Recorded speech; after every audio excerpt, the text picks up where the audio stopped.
The tension between neighbors often leads to small spats, but what happened between me and the HOA president went far beyond the usual disagreements.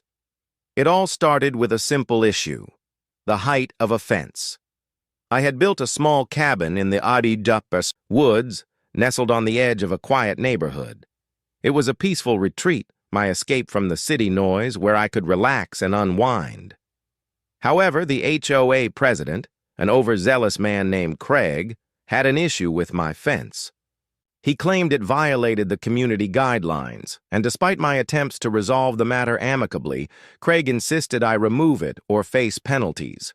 When I refused, standing firm on my right to maintain my property, things escalated quickly. I was shocked when I arrived one evening to find my beloved cabin reduced to smoldering rubble. The fire had been no accident. It was a deliberate act of arson.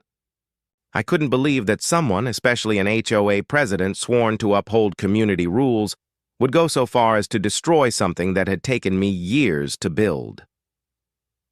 The police were called, but after an initial investigation, the case grew cold. Craig denied any involvement, and no direct evidence linked him to the crime. The destruction of my cabin was devastating, but little did I know this was only the beginning. As the community rallied behind me, support poured in from neighbors who had grown tired of Craig's oppressive rule. It turned out he had been a tyrant in the neighborhood, using his position for personal gain and intimidating those who disagreed with him. What came next was unexpected.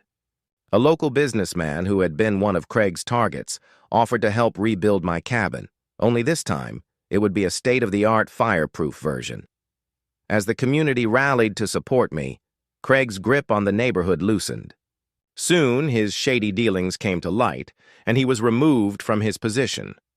The fire that destroyed my cabin ignited something even more powerful, a collective voice that stood up against corruption.